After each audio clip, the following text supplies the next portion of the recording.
What's up, everybody? September 27th is Street Vibes in Reno, Nevada. And I don't know about you guys, but I miss the way it used to be in downtown Reno, bikes lining the streets. It was an event and people would come out. Well, we're trying to bring that back with the baddest little bike show at Revision Brewery. Come out September 27th at Revision. We've got a FXR, Bagger, Club Style, V-Gloss, Chopper, Metric, cars, vendors, trophies, giveaways, surprise guests, and more. There is nowhere else to be on Saturday Street Vibes than Revision Brewing for the baddest little bike show. Come check it out. There's only one place in town I take my Harley-Davidson motorcycle to, and that is Slab Sides Motorcycle Shop on Glendale Avenue in Reno. If you're looking for a tune-up, customizing your motorcycle, bars, exhaust, they've got everything you need in one of the best hourly rates in town for any of your motorcycle repair stuff. Go check out Slab Sides Motorcycle Shop. This is Jacob, the host of the 4th Street Live podcast, and my new book, The Railrunner, inspired by my life on the railroad and being a railroad contractor, is now for sale on Amazon and Barnes & Noble. Please go check out my new story if you're looking to escape reality for a few hours. It's a great read. Support a local Reno author. Thanks so much. Yeah, let's do that. Yeah. What's your business? It's the hair. Yeah, I do hair. And is it your spot? Yeah, it's the building isn't mine, but the business inside of it is. Oh, right. Right, Like so, a like, salon suite kind of thing? Yeah, it's like a suite. Yeah. Where's that at? It's Midtown. Fuck yeah. Yeah. So it's by do you know where Two Chicks is? Center Yeah. Street, Bebo Coffee. Yeah. It's in this old historic house right across the street called Tuscany Salon. And my room's like right in the center of the house. Yeah. Yeah. 718 South Center Street. South Center. Mhm. Oh, that's cool. It's every girl that gets sober becomes a hairdresser, a nail tech, or an esthetician, or a nurse, dude. You know what I mean? So, well, actually, you're not wrong. The craziest. Is it the I don't- hairdresser? I don't know, dude. It's Fucking got to be the nurses. Y chromosome is the answer.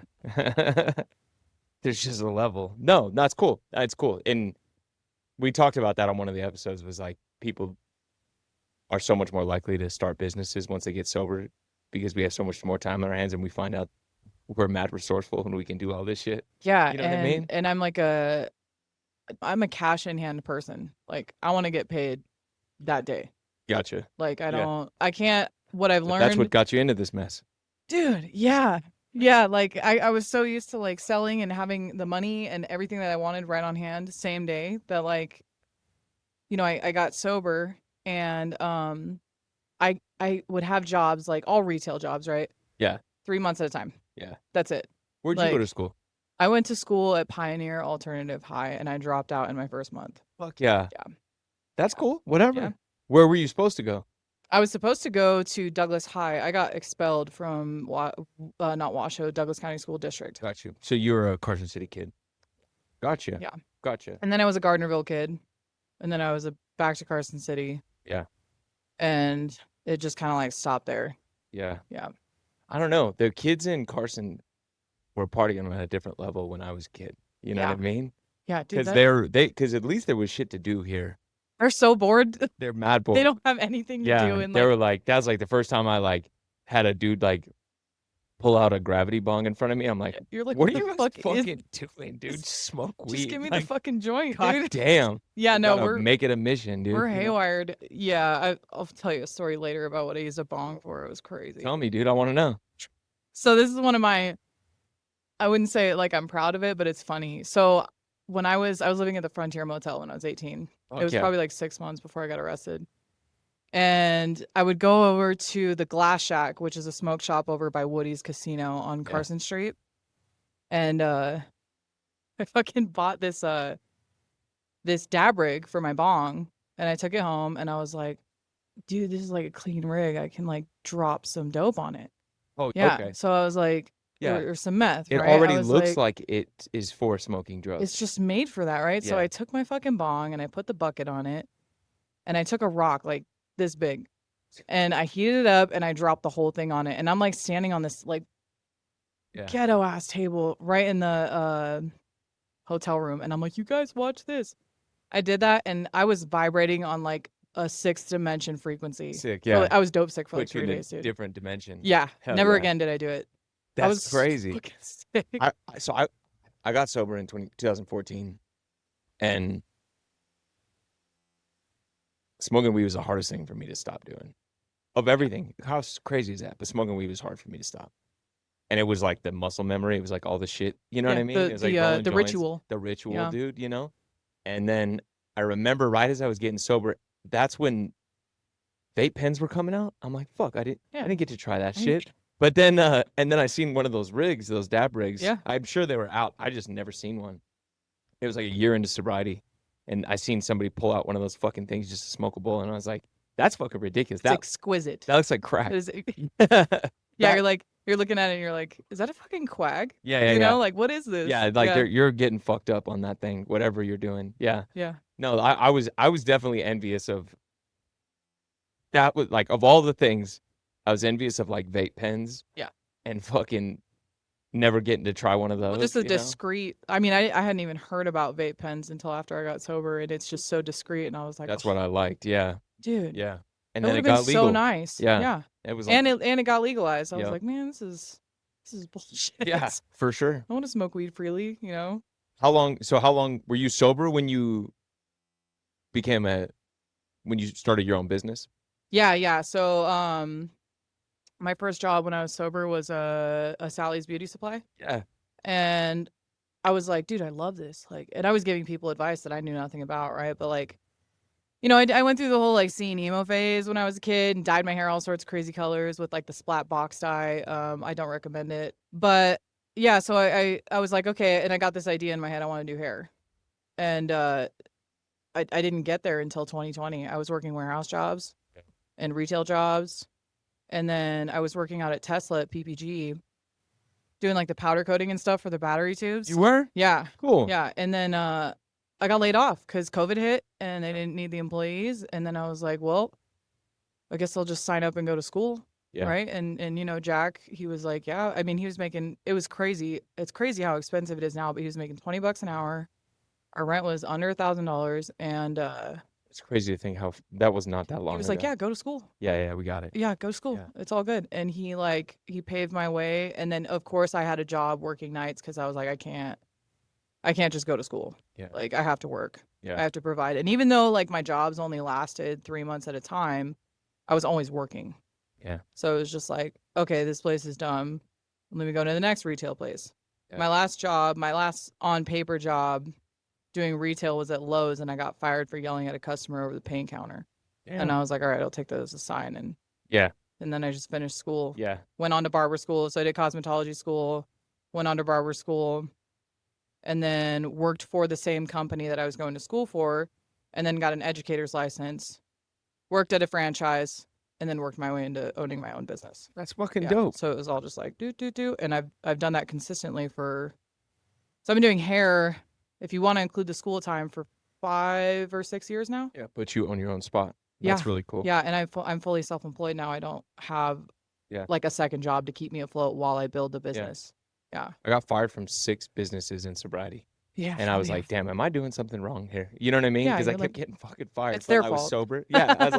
I was like, I don't know what I'm doing wrong. Yeah. And then I kind of realized like you realize like Yeah. shit kind of happens for a reason. Yeah. It all makes sense in retrospect, but yeah, and I'm unemployable. Like Yeah. in a you're in a meant to general sense. run your own shit. Yeah, I can't like if I want to wear sweatpants to work, I wear sweatpants to work. If I Right. want to take a day off, I take a day off, which doesn't happen a whole lot because what I'll do is like I'll have days scheduled off and I'll actually fill them. Yeah. Because like it's the hustle. If you want to Yeah. make money, you work. Yeah. Like you have to do something. Like I can't. Yeah. I'm not meant to be like. I'm not trying to just like find short ways to make money. But Yeah. I also love my job. Yeah. I love my job. So Yeah. like when I'm at work, it doesn't feel like I'm working because I get to like feed the community. People can sit in my chair and it's like immediate, just like, oh, this is what's going on. And I've been able to show up for people, whether it's like a free haircut, helping someone get a job, or like they come in and immediately start crying, or they're sharing their funny stories, or I've got people going through divorce, or they've Yeah. lost a child. Like people come in with some heavy shit. Yeah. Yeah. You're like a therapist. Yeah, people dude. in that field, like tattoo artists Yeah, they and just come hair. in and they're Yeah, like, and I don't. It's something about the chair. Like they sit down and they're just like, dude, this is what's going on in my yeah, life, And so to like, yeah, so to be able to be there, right? And it's a safe space. Like everybody yeah, knows, like what is said here stays here. yeah, I'm not here for the gossip. I'm here to help yeah, because it feels good. It yeah. just feels good to help people. No, I totally get what you're saying. That's Yeah. why I don't get in the chair. I just keep my hair long so I don't have to deal with my real problems. You Yeah. know what I'm saying? Avoidance. Just Perfect. kidding. Yeah. Avoidance is healthy. No, I'm just kidding. Yeah. No, I totally get what you're saying. And that is the chair. Like I definitely every time I sit down in any kind of chair like that, tattoo artist, whatever, it's like, damn, they know more about Dude, what's going on in my life than you anything, better you know? not ever burn them. But who better Like, person to give advice on things like that than somebody who knows exactly what that looks like? You know what I yeah, mean? yeah. And like for my age, the life experience that I have at my age is what I know is, and I say this, I'm not saying it to be cocky or Yeah. egotistical or anything, but Right. like it's a lot. Yeah. I went through a fucking Yeah. lot. And And it's so, because you are from Nevada. yes. I believe this in my heart. Yeah. Like if you were in Wyoming, Yeah. you wouldn't have got sober at the age you No, think. I feel like in my heart, I really do, probably because not. just for everybody when we're going to talk about your story, I think it'll be clear. You know what Yeah. I mean? It's this place, and it's beautiful, but it's also fucking. It's a treacherous motherfucker. It doesn't look like it, but it's hardcore. There's some messed up stuff happening Yeah, to like all sorts of people. yeah. You don't even know it. It's crazy. So something I related to you is you were using young. Hmm. I started at 13 as well, and you talked about that. Can we touch on that? I'd like to share your story. You Yeah, know what I yeah. mean? Kind of So how it all started. yeah, so my mom, she's probably gonna hear this, but like she was more my friend, right? Yeah. And I'll preface it with this, like I love my mom. She did the best that she could with what she had and the kind of person that she was, right? And I know that she loved me. She was always there. I'm sorry, and she was my friend, right? So like a lot of the stuff that I got to do was because I was mean. I was a bully and I pushed her and I pushed her and I pushed her and then she would just bend and like, it started with dating a guy that was older than me. So I was 13, I was dating an 18-year-old. Yeah. And this is like right around the time, I went to West Hills for trying to commit suicide when I was 12 and then by the time I was 13, I assaulted my principal at CVMS, Carson Valley Middle School. And I got expelled from Douglas County School District. And Okay. Shout out Douglas County School District. sorry, I'm really sorry. I love it. And Yeah. yeah, so like I couldn't go to normal school, right? And I remember I went to this party with my 18-year-old boyfriend and I took my first drink and I was like, this is sick, dude. I think it was like a Jaeger bomb, right? You guys might cringe, but I love Jaeger. I think it tastes great. Gross. And then in the same night I tried opiates because I was like, well, if this feels that good, like that's got to feel Yeah, great. right. And I don't really know if it was like to quiet the chaos in my head or to, well, I did. I think it was just to fit in, right? Because like I was dorky. I had a gap in my teeth. I was tall. I was a weird kid. I was always made fun of, right? And Right. so I went to this place where like they didn't care how old I was. And they were like, yeah, dude, join us, right? And this is Right. like the misery loves company thing where they're Right. like, have some. Right. And then the next thing you know, I'm like constantly getting inebriated. And then I remember my mom had gotten us an apartment behind the high school in Douglas County. And in the boxes, for people who know Douglas County, the smoker's corner is called the boxes. It's behind the school. And I lived right there. And then I started having people come over and it was like, yeah, you can do your drugs in my house, but like I want some. Yeah. And I think that was like my first experience with like a hustle, right? Is like, okay, like this is how people, they're like, yeah, Shy, you're hella cool. And it was because I had something they wanted. My mom wasn't home. And I remember like one time she comes home and I was in my room with another guy way too old for me. And he's got like this fat bag. It was like the shittiest weed I've ever seen, but it was weed, right? And she just like opened the door and she's like, you need to get out. And 10 minutes later, I came back and everything was fine, And so it was just like, I think my mom was just like, this is my daughter. I don't want her to be mad at me. Like I want her to love me. And I know that feeling now that I have kids. You know, like I don't ever want my kids to like hate me. I know now from like the way that I grew up that there are still things that I'm not gonna like sit back on with my kids. But yeah, I mean it kind of just spiraled from there. By the time I was 15, I had met another guy at that apartment complex and I was pregnant with this kid. He was 23 years old. And like my mom quit her job, moved us across the country to Mississippi where age of consent was 15. Jeez. And we got married. Jeez. Yeah, we got married. And my mom stayed out there. She lives in Arkansas now with the rest of my family. But after the baby was born, my oldest, we moved to Vegas and it was on and popping, dude. Like relationship got bad. We were both extremely abusive. I was an instigator. I remember the first time I used a glass pipe was in his dad's garage Yeah. with my older sister-in-law. And we were just sitting there, don't 10 to 2. Like it was no big deal. And I remember like I was like, I didn't feel that. Like, I want more. When really, like, I felt a little bit of it and I was like, oh, I need that. And then before I knew it, I was like ditching the baby at Pops's house to go down the street to these two guys' house that I knew had coke. And I was selling myself for it at the age of 16 years old. Jeez. 16 years old. And I'm like sleeping with 2 grown ass men for drugs Damn. because, like, I just want to get high. Yeah.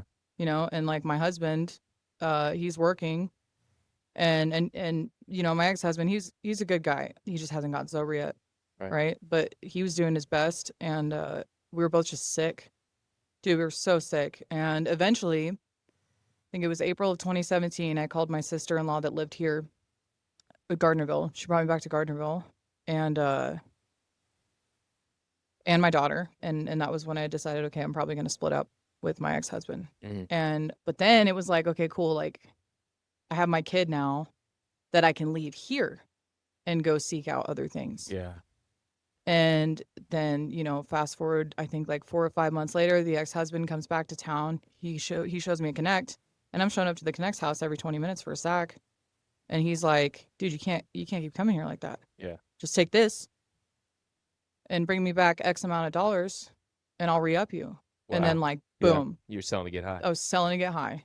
And then I met a guy that had black.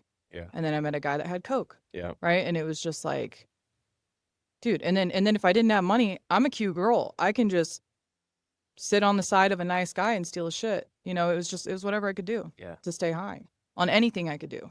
Yeah. And it just like it spiraled and spiraled and spiraled. And then I got arrested. I sold to a cop out the window. The Frontier Motel, it's shut down now. But Is that the one in Carson? yeah. Yeah, I was just telling John that I know that one. Yeah. Dude, it's shut down, but I had so much traffic. I was so stupid. I was young, right? And I had don't so know much why traffic. I went there but when in my disease, but I'm sure it had something to do with drugs. But I know something, right? And I'm like this freaking 18-year-old kid, and dude, it was trash. Like I had these things that I got at the grocery outlet that were, you know, those like cheap ass bamboo mats. Yeah. I tweaked out one day and I stapled them all over the hotel bathroom. Got it. And I was like, this is sick. It's like a hut, right? Like just weird shit, right? For sure. It's just weird shit. I was just out of my freaking mind. I had this I had gone into just I disconnected from reality. Right. And I thought this little red composition notebook I had was like from the Illuminati, and it was like writing to me and telling me like that I was one of them. I mean, I was just in full psychosis. Yeah. And then I was selling out the back window of the Frontier on Curry Street, and I sold to a cop. Damn. Yeah. How old were you? I was 18. Got it. They followed me for 2 weeks. Yeah. And then they arrested me at the end of West 9. I was just getting some McDonald's and gonna hit a 10 to 2. Yeah. And they surrounded me out of nowhere. I was I was 18. I was in this like purple tie-dye sundress, and my nickname was Pebbles. People called me Pebbles. There was this guy that was up at the Seagull Suites here that I sold to.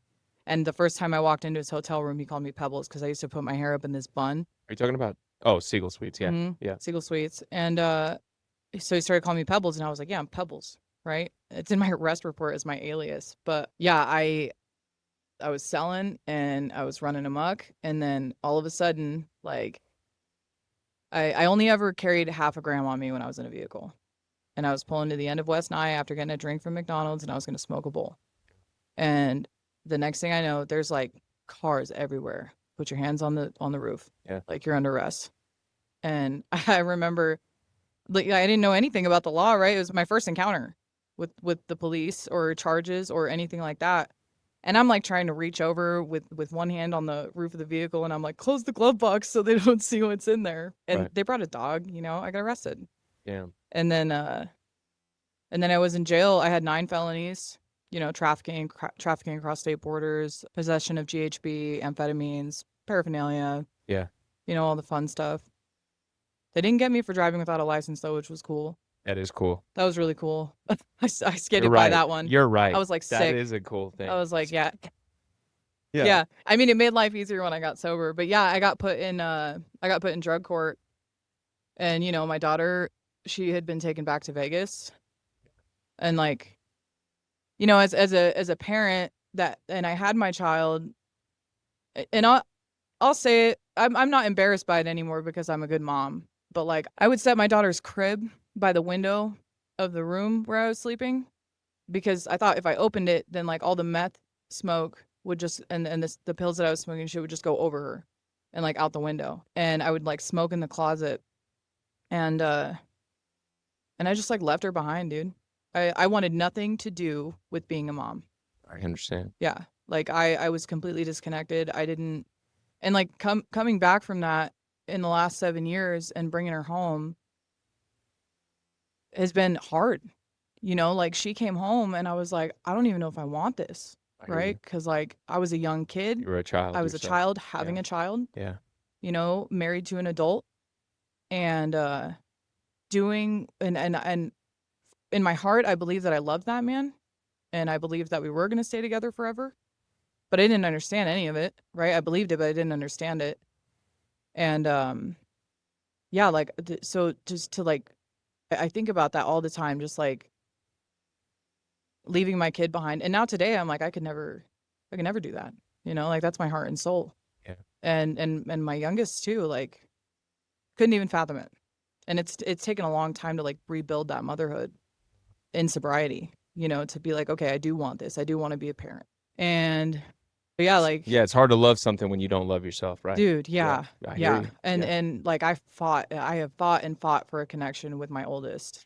And like, I mean, I was so numb when I had her, but my second child, like I think she was meant to come to me because like she kind of like rekindled that motherhood in me, because I had her sober, and I was like, okay, this is what this is. Because like when I had my oldest, it was like, what do? I can get high again. That was my first thought. I can get high again. I can do whatever I want. Yeah, so like I get sober, and then I bring my daughter home. I send her off to my grandparents for the first year. My grandparents, I love the shit out of them, right? Like they really raised me, like my mom was my friend, and my grandparents raised me and taught me right from wrong. And I think that's why I avoided them so much when I was like drinking and using. Oh man, You know I what I love that. Yeah, Yeah. you didn't want to. Yeah, you didn't want. You knew it was wrong. Yeah. It's like that's like my relationship with everything. Yeah. It's like I don't want to be around the people that are going to hold me accountable No, and tell me I'm wrong. absolutely not, That dude. totally Like, checks out. and they cared so much. And I remember I went to jail, and I was on the phone with my grandparents, and I was so mean to them. Yeah. Like, why won't you bail me out? You're trash. You're leaving me behind. You're abandoning me. And they've never done that. Yeah. Like the moment I called my grandma crying, like, I don't know if I can take care of this kid, she was on a plane in 3 days to pick her up. Took her for a year and a half. Yeah. So I get my shit together. Wow. And then she texted me. She was like, hey, it's time. And I shit a brick, like right then and there. I was like, oh my God. Like, I don't think I'm ready for this. I have to figure out how to like feed her, how to shop for her, how to sign her up for daycare. Where do you even start with that? Like, I didn't know anything. Yeah. You had to grow up. I had to grow up. Yeah. Way too young to Yeah. have to be grown up, and I understand. Yeah. It was heavy. Yeah. It was a lot. And so, like the things that I've seen, the things that I've had to do, the experiences that I have not done hard time. I did like 3 weeks total. So did you beat the charges? I did. So they put me in a diversion court, Cool. right? And they were like, hey, Not cool, but I mean, I'm glad. Yeah. And I remember, dude, I showed up to court in cornrows. Oh my And God. because I was like, yeah, it's cool. And the Double bottom, shoulder dude, tattoos. I had them do God an damn. undercut. They gave us the clippers one day Yeah. at the pod in Carson City, Yeah. and I had someone do an undercut, and she shaved me bald. Yeah. You're And like the female, who's the cat with the fang teeth? The fang grill? Who's that dude? I don't know. Fraff. You like the girl riff raff, dude. Dude, I thought it was hot shit, right? Yeah. And I'm in black and whites. I got my cornrows, and I'm like tore back, obviously, because I'm coming down off of meth and heroin and Yeah. cocaine. I mean, like just cold turkey and the shit out of it. Yeah. And I write the judge this letter, just like, I'm gonna change and I'm gonna do all these things, right? And I remember, he's like, you're 18, the spiel that we hear, right? Like you've got your whole life ahead of you. What are you doing? Yeah. Right? And this was another time that I was like, oh, you know what? I can use my daughter as a pawn. Oh, but my kid, right? Like I want to be there for my kid. And I wasn't genuine, but he still gave me a chance. Yeah. It was my first charge. I was 18 years old, or my first set of charges, and it was extensive. He was like, "You're like lucky to be in a state that believes in second chances." Yeah. Because Nevada's a huge second chance state. Like I can only imagine if it was in Mississippi. I mean, you're in Mississippi, you get caught with a joint or half of a joint, you're going to prison for 10 years. Yeah. And so, he believed in me, and no clue why. I haven't seen him ever since because I wound up with a different judge.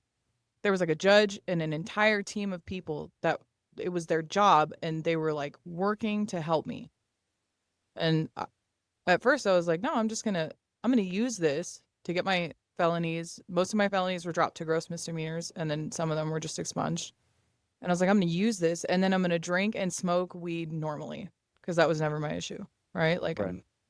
Makes that's sense. not my problem. Yeah. That's not my problem. I'm just going to drink and smoke weed. I fucking love smoking weed. And then, I only drink on occasion. Right. And that was bullshit. It all started with alcohol. Yeah. And like anytime that I've ever thought about drinking, I'm like, I'm going hard. And that's the thing in the back of my brain that tells me like, you can do it. You'll be okay. And yeah, he gave me a chance. And I mean, I got in trouble a couple times. And then by the end of it, I was introduced to the program and a lot of people that I love. And I fell in love with the people, right? And then I was like, okay, maybe I do want to stay. I don't want to do this, Yeah. right? Because these people are like everything I've craved, and they ask nothing from me, and I don't feel the need to impress, right? And in that, like, I found myself, and today, even inside or outside, I have no need to impress anybody. Right. Like what you see is what you get. So your first experience with the program was a feeling you never had before, which is people that didn't want anything from you. Yeah. And cared about you. I mean, dude, when I went to jail, I was calling everybody and no one was answering. Good. Yeah. In retrospect, like, good. But yeah, right. That's hard. And then, I remember my mom, she was like, at least I know you're safe. Yeah. Flick. She's right. Right. Yeah. She's totally right. Yeah. And I was like, what was she going to do? Yeah. She's all the way across the country, like trying to live her best life. And I'm over here dying. Yeah. I'm killing myself. Yeah. So like, no wonder she doesn't want to talk to me, and my grandparents too. And so, like I come here and I fall in love with the people. And then I was like, oh, like I'm about to not be on paper. Right. And I'm nervous because I'm like, what if I think something in the back of my mind was like, what if you go out?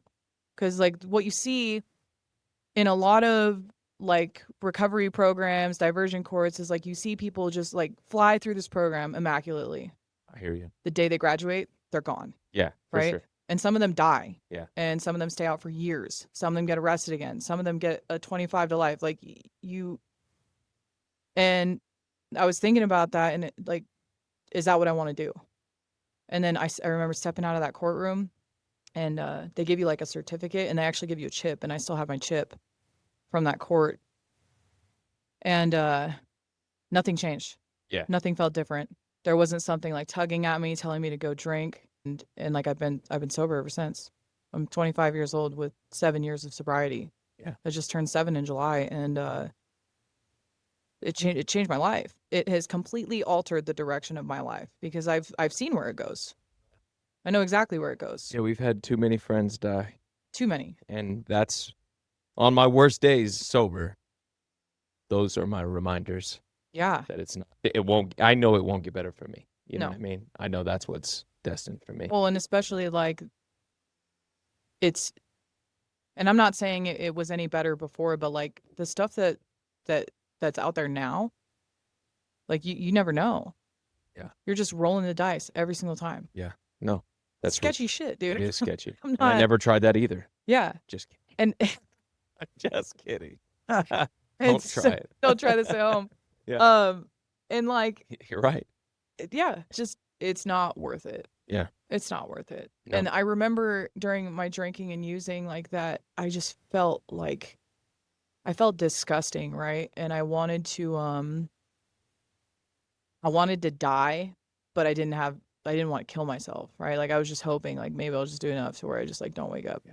I don't have to exist anymore because that's all it was. It was just existence. Yeah. And I resented the fact that I had a kid because it made me feel bad. And, you know, I there was a period of time where I regretted having her, you know, and I was like, I should have never done this. Yeah. And all the, like, I should have never, I wish I hadn't. And today it's like, I'm going to do that, you know, like all those things, like, Yeah.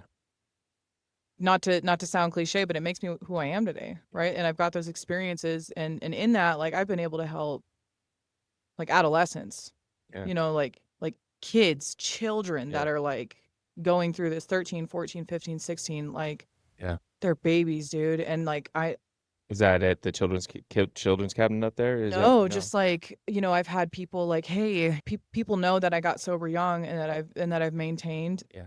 And that I'm pretty active. So right? just I just, run into people and they're like, right. hey, I've got this parent that's struggling with their 14-year-old. Can you talk to him? Yeah. Absolutely. Yeah. 100%. Yep. And it gives people like someone to relate to. Yeah. Cause it's like, you know, you come in and my first introduction was like, you're not old enough. Me too. Yeah, you're not old enough. And Yeah. I was It was a like, lot of that for me. Yeah. It was. It was a lot of like, what did they say? They said, I spilt more than you drank. maybe you shouldn't spill so much. Right. Like, And if you would have got here faster. And Yeah. I said that too. I was quick with it. Yeah. No, and that was definitely a thing I had. And in a weird way, I was like, it definitely gave me a moment of doubt. Like, am I bad enough? Did I? And I was like, you're like, I could. I'm worse than all of you fucks. You know what I mean? You guys did not do what I did. Like even my dad, who's been sober 30 years, Yeah. he did not. I mean, he had it rough, but he did not have it the same as me. Yeah. You know what I mean? We were very different. Yeah. And I qualified young. Oh yeah. And we qualified at 14. Right. So we right? have a similar experience that I also was put on a psychiatric hold at 16 years old. Yep. I qualified that day and went to a meeting that day. Mhm. And it's like, what 16-year-old kids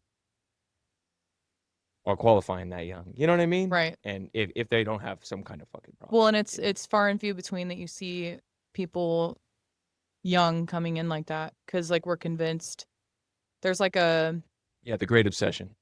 well, not just that, there's like a propaganda around this like Yeah. nightlife and Yeah. you know like you drink with your friends and you go to clubs and Yeah. you go to raves and then you go to these raves and you do some drugs, right? Because it enhances your experience and like it's so then you've got like these young kids and we're trying to fit in. We're Yeah. trying to be a part of. We're trying to be cool. And then they're dying. No, it's real. Long story short, they're dying. They're going missing. They're hurting themselves. Yeah. They're hurting other people. And that's sad, Yeah. you know? So the ultimate goal is to help as many people that I can. Did you get right into the program right when you got here? No. Yeah, for sure. I was very There's a lot of very- dry. Oh, a lot of dry. Yeah. Yeah. So, you know, it was on a sheet. I had to go to 3 meetings a week and I would put it down and I'd go outside and I'd smoke a 45-minute cigarette and I'd come back inside and I'd grab it and I'd leave. Yeah. And I remember I'd been outside and I'd already come back in and my phone died. And I was too nervous because I'm a people pleaser and I'm ego driven. I was like, I don't want to get up again because people are going to think something. Yeah. And so I sat in there and I heard stuff. Like it was like a small window and I heard stuff and it piqued my curiosity. Yeah. And the biggest question I ask people is like, how badly do you want to suffer? Yeah. Before you do something about Totally. it. It is a right? choice. Yeah, because Yeah. I didn't think that there was when I was out there, but like today, I'm like, you're here, and this is simple, like you get with the right people, and dude, there's some dope ass people that I've met. Like I have some solid ass friendships here. Yeah. And You get with these people, and then you love these people, and you want to be with these people, and if you get with the right people, if you get with the right people who want to see you do well and are doing well themselves and like only going up, you're gonna be okay. Yeah. You're gonna be okay. No, that's real. But like hanging out in the slums with, I mean, there were people who cared about me, and you know, they were like, we got to watch out for this kid. That I still, there's like 2 or 3 people that I still keep in contact with that, but like everybody else took advantage of me. I mean, I was 15 and I was 17, I'm sorry, and I slept with a freaking 48-year-old guy. Damn, dude. You know? Yeah. Like that's Yeah. not right. It's not. That's not right. And it sounds like there's going to be a time where you're going to be able to say that's not right to someone else. Yeah. And that's Yeah. And that's another thing. Like today, like I can say it with my chest today and Yeah, you not can. be afraid Yeah. of what that reaction is going to be. Yeah. Yeah. You know? It's one thing to judge a homeless cat. It's another thing to judge a homeless cat when you were homeless. You know what I mean? Right. Like, I don't know. You know what I'm saying? Yeah, I You know you what get you're the saying. analogy I'm So making. Yeah. So I'm not like, see, but I do have to pick my words wisely when it's someone I have strong feelings for, right? Like, how do I say this to where, because I've learned blunt honesty and it can be painful. And like, I don't mind saying it, but then there's some people where I'm like, I just want to like tender and just like take care of you and love you. But then there's a point where like, do I care more about your life or your feelings? Yeah. You know? Oh, And real. so I've hardened up a little bit. Like the last 2 years, I've just been like, no, like, I am that way as well. this is the issue. Yeah. What are you going to do about it? There's a time and a place for the softness. Yeah. There's a time and a place for firmness. Yeah. When people are dying. Yeah. I'd rather you be okay. Yeah. Tell you about yourself a little bit. You know what I mean? Yeah. I am Well, that and like person. if you're hurting, I'll love on you and I'll hug you. Yeah. But what are you going to do now? What's next? Yeah. Right? Are you going to sit in it and let it consume you, or because that's comfortable. Yeah, whatever it looks like. You know, like I've watched people get stabbed. I've watched people get the shit beat out of them. I've watched my friends OD in their beds. Like I've watched our friends find people. Yeah. It's sad, dude. It is, You yeah. know, we just lost somebody a month and a half ago. Right. We lost 4 people a month and a half Yeah. ago within the same week. With the whole run, yeah. Dude. And it was like all different things, right? Like there's ODs and then there's suicides and then there's like accidents, you know, there's cancer, and it's sad. It's really sad. But like the next thing that we do is we help the next person. Yeah. And like pray to God that someone hears from that and gets better from it. No, I totally get what That's all I can ask for, Yeah. you know? Yeah. And maybe like new relationships come from that, like strong bonds, strong friendships. That's Yeah. like the biggest hope. Yeah, I struggled with the relationships in the beginning. I really did. I got sober young. But in 2014, there was young people meetings. But it wasn't... Maybe they were the same, but I didn't know about them. I don't know why. I just didn't. It was like the noon that everybody went to. Yeah. And the men's meeting was all I knew. Yeah. You know what I mean? And I didn't know about those. And I did go after 2-3 years of sobriety. I found out and I had some time. And I thought, you know, I knew some shit now because I worked the men's program. You know what I Mhm. mean? Like the real traditional fucking like, Mhm. what's your part every day kind of thing. You know Right. what I mean? Like I didn't get no slack. And it was exactly what I needed in my life. It was perfect. And then I got to the young people meetings and they were chanting and they were talking and I was like, what the fuck? Yeah. You know what I mean? And I struggled with that for a long time. And then somebody grabbed me one time and they were like, you're not here for you. Yeah. Like, oh, shut. Yeah. I should shut the fuck up now. Yeah. You know what I mean? You're not here for you, bro. You can transmit something here. Well, and that happened, what was it? I think it was like 3 months ago I came in here and I was like, dude, I don't know if I can do that anymore. Like, I'm over it. Oh, I think I Right? said that to you, You didn't did, I? yeah. Okay, And all right, okay, I was yeah. like, oh, you sound like my sponsor. Yeah. And Yeah. no, and it was like, and I knew that I was thinking it, and then I knew that you said it, and I was like, and Yeah. I was like, HP. I was like, man, this is bullshit. Yeah, You yeah, know? it But is. like, it's Yeah. not about me Right. anymore. That's you right. know? You get the And first year. That's it. Yeah, That's yeah, it. yeah. Everything else is like Yeah.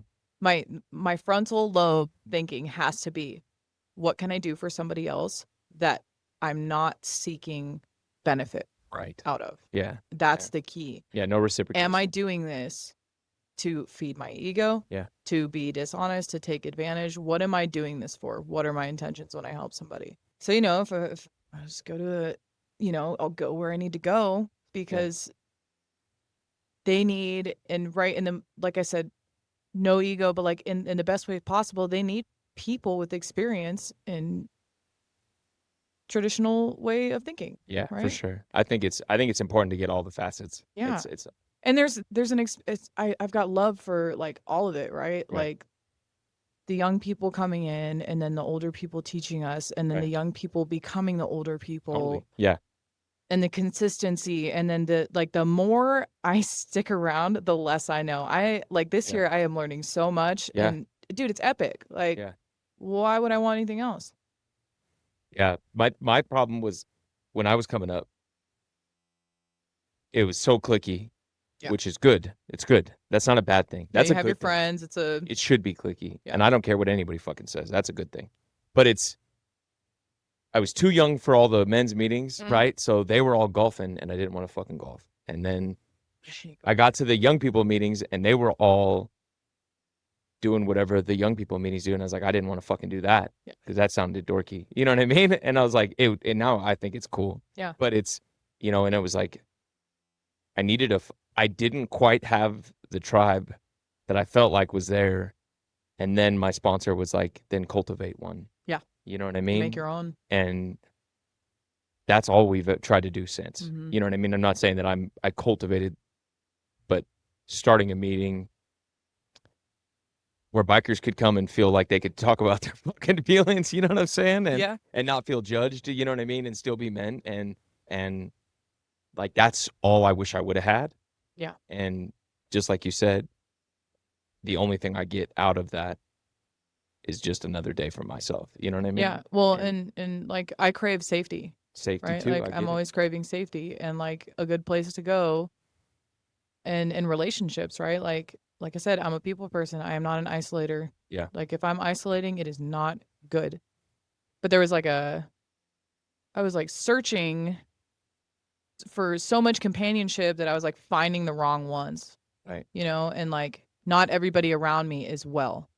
And not everybody around me is there for me without wanting something. And it's taken, I was talking to someone about this yesterday, like it has taken years to sift through like the people who are really, really going to be there when it hits the fan. Yeah. Because like there's still shit that like life doesn't give a shit what I'm doing, whether I'm drinking and using or trying to stay sober or running a business. Yeah. Or taking care of my kid. It does not care. Like shit's gonna hit the fan. The only thing that changed is how you deal with that. And process those mindset. things. Like what are you gonna do about it? Right. And that's the question that I have to have in my head all the time. What are you gonna do about it? What are you gonna do with it? What are you not gonna do? Yeah. What was the hardest step for you? 12 wise? Yeah. I would say probably. Because when I say what's the hardest, it's probably the most impactful and profound, right? You know what I mean? Yeah, it would probably be the 5th, right? 5, yeah. Like where and I had no idea I'd done it. Yeah. It was an accident, It's usually the general consensus, those ones, yeah. It was terrifying, right? And the 4th wasn't so bad because I was It's already like never having talked to, what do you call it, confession. It's like never having confession in your entire life and finally having confession. Yeah, and feeling like a sense of resolve. Well, and it was like I didn't have any secrets anymore. Yeah. Right. And since then, like I've never had secrets. And I may be a little too open sometimes, but secrets allow power, right? And if I don't have secrets, nobody can have power over me. No thing can have power over me because it's all out there. Like I've got nothing to hide. Yeah. Like I'm no better than the next person who comes in. Yeah. Or worse, right? Like I love that. Yeah, that's where people lose the obsession. Yeah. Dude, right? it's like yeah, you for know? sure. Yeah, once Like- you get through that and you're able to get all that shit off your chest. You're able to realize what your part is even, and yeah, you just generally lose the obsession. And people always ask me that. This is a program for living. It's not necessarily a program of nowhere in the 12 steps does it say stop drinking alcohol. You know what I mean? Yeah. And it's a program of living. It's because the problem is there's a symptom and it's manifesting in alcoholism and drug use and fucking whatever. You know what I mean? that was my solution. And now It was your today, solution, yeah. mine is I mean, it says it a million times, like help others, help others, help others, help others, right? Yeah. And like have a spiritual connection. Yeah. It doesn't have to be anything crazy, right? Like my grandparents were Baptist ministry, you Those are the know? ones that yell at people. No, those are They sing. Pentecostals. Oh, My okay. ex-husband was into that. Okay. Tight. It's terrifying. So, Gotcha. you know, like of all the experiences that I've had, it was like, this is bad. You don't, you know, you're not good enough, right? And you can't do this and you can't do that because it's a sin and blah, blah, blah, blah, right? And to each their own, right? Like I'm not hating on any kind of religion, but religion isn't for me. I hear It's you. spirituality. Gotcha. Whatever it is that's out there, right? Like Yeah. I'm okay. I'm Yeah. safe. I definitely have found that because I found some kind of higher power in this program, that when I hear people talk about religion, sometimes I'm like, that sounds really limiting. It's extremely You know what I mean? limiting. Like, Yeah. damn, I just talk. You know what I mean? Mhm. And not every form of religion, but a lot of them is Yeah. it's mad limiting. Just talk. Well, and You know? there's a sense of community in that, right? Like the Mhm. gym. The gym is a sense of community, and like the church, right? Right. And the club, you know, so you have like all these things that you can do that are a sense of community. Right. You know, my spirituality is just a little like more vast than a religion. I hear you. Yeah, and so like, you know, you get involved in this community and then you get out to like the cosmetology and barbering community, right? Where we all have this shared interest Yeah. and you have friends there. Right. And like the amount of friends that I have is like I couldn't name them all. I couldn't count them all, but like if I saw them, I'd know their name, Yeah. you know. And we've had like really good experiences with each other. Yeah. And it's cool. It's really cool to be able to do that. And it's just community. I just need people. I need people, right? And through those people I find somebody to help. Yeah. That's important. It's important. And it's Yeah. important to have people to relate to. And the cool thing about this is you don't have to label. You don't have to label anything really. Like you're completely free to believe what you want, to essentially do what you want within reason. Just be a better person, but Yeah. do whatever you want. Yeah. No one ever told me here to not go do hair. You know, no one ever told me here to not have a second kid or to not do this or that I couldn't do that because I had finger tattoos or, Yeah. you know, like no one ever told me that. Right. It was just like, dude, I'm so excited for you. Yeah. I'm so excited for you. And I'm so stoked for this. And like, look at all that you've accomplished. And it used to be like, what do you want from me? And now it's just like, dude, thank you. Right. Like we share success here. We share sorrow here. Yeah. Right. And it's like, dude, this sucks. Right. But we get through it. Well, We get through it. That's so real. Yeah. It's crazy to think about that lowest moment where you decided to put the shovel down in your life. Yeah. To sit and owning your own business with a husband that you love, Mm-hmm. your kids in your life, and just to totally turn around. It's crazy to put those two things right next to each other. Yeah. You know what I mean? Yeah. And realize, because it's a powerful exercise in my Yeah. brain, because it's just like when I'm feeling low, that shit makes me feel so It's good. like, yeah, it's like but look at this, right? Yeah. And like it's not, my apartment is not the Taj Mahal. Yeah, We it's still okay. struggle. The business is not fully booked. There are things that I'm like, and it's like, I get in these modes where I stomp my feet like a toddler, right? And I'm like, well, I don't have this and I don't have that, right? And you know, like I don't drive new car. I don't have a new car. We have old cars, right? Yeah. Those old cars have kept us running for years. Yeah, no, I hear with you. no car payment, right? New motorcycle, old car. Yeah. That's what you should do. Yeah. No, I hear you. Yeah. I totally hear you. Yeah, no, Yeah. and like there's shoes on my feet. I don't ever question whether or not I'm going to be able to get groceries. Like my kids are so happy. Yeah. So it's like, you know, and it seems like it's like this, when I'm in my negative headspace, the optimism is sickening, Yeah. right? But it's true. Yeah. Like I used to sleep in alleys and roach infested hotel rooms. Yeah. Didn't that place get shut down because of bed bugs? Yeah, dude, it got Yeah, that's what I Ooh, told dude, you, bro. it was Yeah. rough. Yeah. It was rough. I lived in that place just eating. I ate all sorts of cookies and just lived on milk, like just cookies and milk Weird. and meth and pills. Meth and pills and milk and cookies, Hell dog. yeah, dude. That was That's like, what we're gonna call this episode. Yeah. Meth, milk, and cookies. Fuck yeah, Don't dude. forget the pills. Yeah. Oh, and pills. Yeah, the pills dude. are important. Yeah. That shit's hard, dude. Yeah. That one's hard. Smoking those fucking things, dude. Yeah. Well, and I was junkie. I would do anything, anyway, Me too. anywhere. Yeah. If I could ingest it, anywhere, Yeah. I was doing it. Like, it didn't matter. No, I It hear didn't you. matter. I just needed to change how I felt. And Yeah. it was like, well, what if I try this? Right? Yeah. Yeah, it was crazy. And there was another time that I learned how to parachute, and it was this guy in his 30s, and I think I was like 16 or 17. And Did that all the time. I never knew why. I never knew why. You know what I mean? he like wrapped it up Right. in Yeah. toilet paper, and I was in this house. I don't remember where this house was, but I was supposed to just be re-upping. And I go and I take the shower, and then I've got like glimpses of what happened throughout the night. He took advantage of me, right? And at one point I saw him taking a video of me, and then I woke up the next morning, all my shit was gone. Damn. Everything was gone. And there was like a guy in a hospital bed in the room at the end.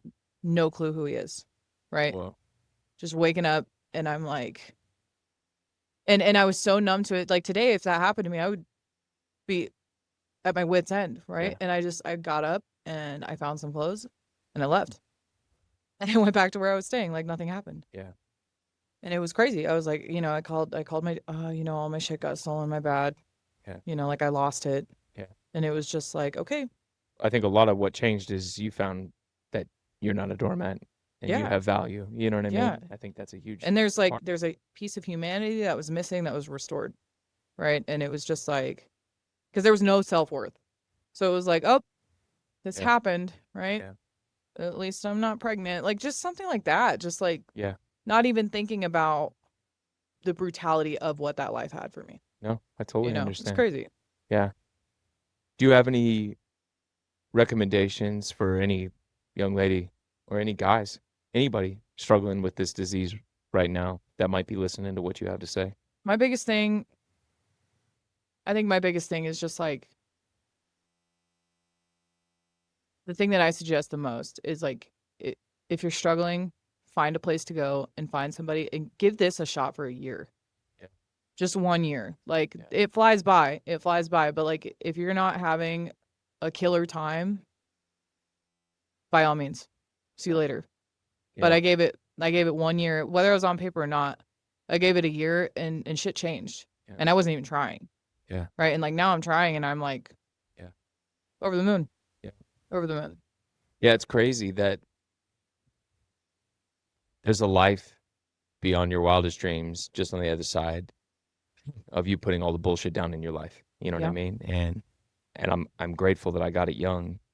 And I wish that I could show somebody a mirror of them what would happen to their life. But it's just like it is a profound leap of faith. You know what I mean? But I've never seen somebody who has had this disease, thoroughly committed to it, been honest and thorough from the very start, and their life didn't get better. Not one Well, person. and You know then what I mean? you get some time, right? And I think about that past and it's like a dream. Yeah. Not that I forget it, No, yeah, but it it is. feels like a different life. It does, yeah. Like I just dreamed about it last night and woke up and Like this you has shed just it. been my life. Yeah, This I has hear just you. been my life. And Yeah. it's wild. Yeah. It's unbelievable. The things that and I can, like I said, I can do anything. Yeah. I can even leave the state without asking permission. That's tight. It's a big deal. That is Yeah. tight. Dude, That is that's like cool. that's a big deal. I Yeah. can't go to Canada. I can go to Canada. That's cool. Yeah. Yeah. Sorry, Definitely guys. jealous. You're burnt. Can you go to Canada? You can go to Okay. Canada? Oh. Yeah. But you Well, could. I'm sober now. The only thing I had to go up there is for Bolson, but I think you can get it here. You know what I mean? And I'm sober, so no big deal. You know? Yeah. So, You know? the possibilities are endless unless you can't go to Canada. Yeah. You know. Yeah, whatever. No big deal. Yeah, fucking Mounties. No, that's cool, Shy. Yeah, I mean, it really is a profound thing. You're a testament to this, and if there's anybody that's listening today, if you're doubting whether or not you have a problem, normal people don't question if they have a problem with drugs and alcohol. They don't smoke drugs recreationally. Anybody that's questioning that thing usually is a good sign. If you're struggling right now, I hope your life fucking sucks. I hope it's the worst day of your fucking life, but I promise you, if you decide, you can just put the shovel fucking down and you can find a room and you can call the 1-800 number at the bottom and you can find a place to go. You don't have to go to fucking rehab. You can just walk into a meeting and you'd be amazed what could fucking happen for you. So we are all about attraction rather than promotion. And the people that come on this are people who struggled and have their life together. It's a lot different hearing somebody talk. Relate in no way to somebody who is like a motivational speaker who's had a silver spoon in their whole fucking a silver spoon in their mouth their whole life and has really never known adversity. You know what I mean? I don't relate to those people, and they're important because they might relate to other people. No, Yeah, it's the people that come from the trenches. God damn, Yeah. I relate to the people that have lost it Yeah. 6 times and once on a Sunday. You know what I'm saying? Yeah, Like those are yeah. the people that I fucking relate to, and those are the people that was like, damn, they had it worse than me. You know what I mean? And seeing and being able to put your life side by side and hear a business owner, a mom, a wife, and sober, it works. You know what I mean? That's like the real gangster shit. It You is. know, like Yeah. that's gangster is like, this is it. I'm having a baller ass time here. It's great. I couldn't ask for anything more. I keep getting more. And like that's what grace is, right? I don't deserve this, but I get it. And that's pure grace. It's amazing. Yeah. Yeah. That's real. Like Jonathan says, God gets the glory and we get the grace. I mean, That's right. Yeah. Shy, thank you so much for coming on. Thank you for We having me. appreciate you. If you need your fucking haircut and you're in Reno, Shy's books are open. We'll have her tagged on social media. You can go find her.